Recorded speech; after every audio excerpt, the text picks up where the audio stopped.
Hi friends, welcome back to my channel. My name's Nataliah and welcome to House of Nataliah.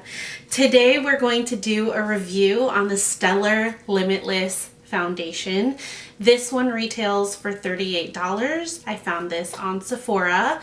One of the Sephora pros I follow, Maisha, she highly recommended this one, so I was very intrigued. I was reading about the brand. It sounds like they get their inspiration like Cosmic Universe. Like one of their products is named Orion. Another one is like Cosmic Powder. So it goes along with Cosmic Universe type makeup, but what I'm getting from it is that it's a radiant glow, like a star, like stardust. And I think there is a product called Stardust. I'm going to read a little bit from what I'm going to expect from this foundation. Marketed as a medium coverage foundation that easily builds to full coverage where needed, and it says that it's highly pigmented. Oh yeah, so what's really great about this one is that it doesn't go by like traditional numbers from light to dark. It kind of goes by undertone. So I have a warm yellow undertone in the wintertime. In the summertime, if I get really dark, then I turn more like bronzy. So it says its shade range focuses on medium skin tones with extensive shades based on undertones. Incredibly lightweight, it provides natural looking all day wear with a radiant finish. It's blendable, it's buildable. The oil-free formula smooths on like second skin, concealing discoloration and hyperpigmentation for a professionally retouched look. So I'm excited to see this. The product also, if it's very important to you, vegan, it's cruelty-free, and it's free of fragrance and mineral oils. So we're going to try this on. I've already prepped my face. I put my eye cream and my moisturizer on.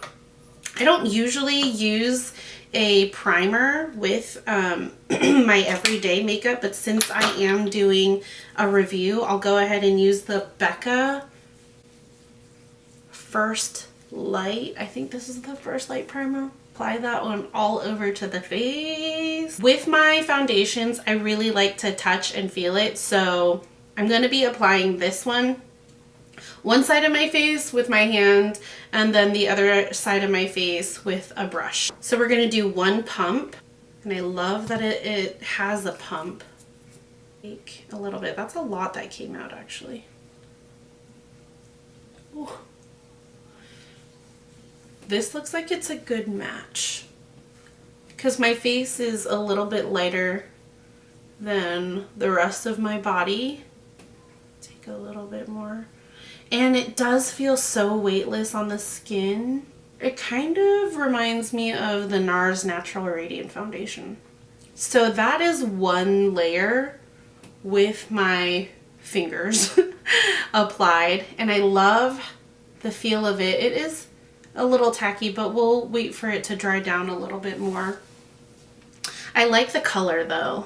That one is spot on, I feel like. So let me just, whatever is left, use my Morphe brush. Because it's not as full coverage as when I put it on with my fingers. Do a little bit more. I'm going to push that onto the skin. I am trying to build to full coverage, but not cakey coverage, still skin-like. This is really lightweight. It feels so good on the skin. Bring down the rest onto my neck. So I kind of like that. I'm gonna go in with another pump. So again, apply that one. Build it to full coverage. Just press all of that all over the face and use the brush to blend it. It's so smooth. Like, I think it would emphasize any texture on the skin, such a natural finish. What's nice is that when I look in the mirror, I can see the bounce back of light. So with mattifying foundations, obviously the light absorbs, but because this is a natural radiant finish, I do feel pretty like radiant. Not dewy, not like too dewy or anything, but I do feel nice and naturally radiant skin. I feel like I could build more if I wanted to, but this coverage is enough. Easy packaging. I love how the packaging is like kind of holographic a little bit. And I am S14 in that foundation, if I had not said that already. I'm gonna go ahead and apply my foundation, or apply everything else how I normally apply. So this part might be sped up a little bit.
Alright you guys, this is my complexion done. I've got my full face on for work. The time is 10:30. I have a Snapchat. But the time is 10:30, so I will check in throughout the day and let you know how the foundation is holding up, if it is in fact Longwear, and how radiant it does get on my T-zone oiliness. So I'll see you guys in the next clip. Hello again, I am back for my final assessment of the Stellar Limitless foundation in shade S14. This foundation has performed really well. The time is now 7:56, so I've been wearing this foundation for about 10 hours now. A little over 10 hours now. And it's held up really well. You can see that my blush is still on, which is a really good indicator of a really good foundation. If you don't have to touch up on your blush, my powders haven't like accumulated into weird chunks. Everything still looks nice and smooth. And you've seen the way that I apply my foundation. I did fast forward that part, but I am very impressed. I am not overly oily, although I am oily in my T-zone. I do see and notice some creasing around my 11s and also around here. Those are typically where I get indentations, a little bit of wrinkles around that area. I also noticed some creasing around my smile lines, but again, it could be because of the amount of foundation that I had applied. I'm going to keep trying this throughout the month because I'm very impressed with it. I love how Longwear it is. I like how it hasn't separated on me, except for the typical area, which is around my nose. It's held its pigment. It did not oxidize, I don't think. So I would like to get S09, which is a yellow undertone, and I think will match my winter shade. And I love how radiant and Longwear it is.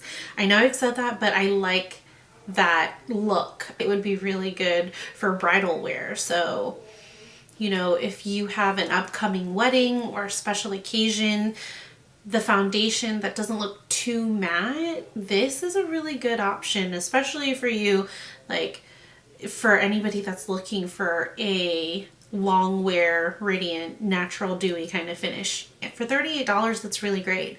I really want to try the concealer now and see how well that wears, because it still feels like there's nothing on my skin.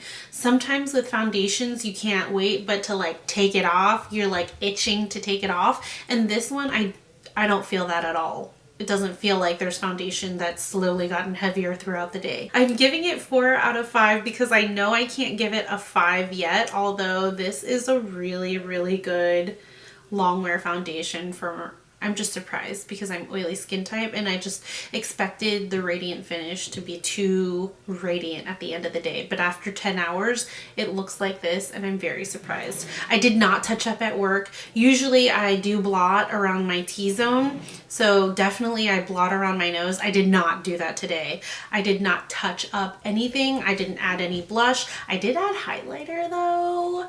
So... there's this new highlighter that we got at work and I just needed to try it. It's gorgeous. I love it. And I might buy it, so I'll haul it later and you guys could see. My final thoughts, 4 out of 5. I do want to try it throughout the rest of October, especially before I lose my tan and it becomes too dark. So anyways, I hope you guys liked the review. Stay tuned. I will be reviewing the Jouer foundation next. I'll see you in the next video. Bye guys!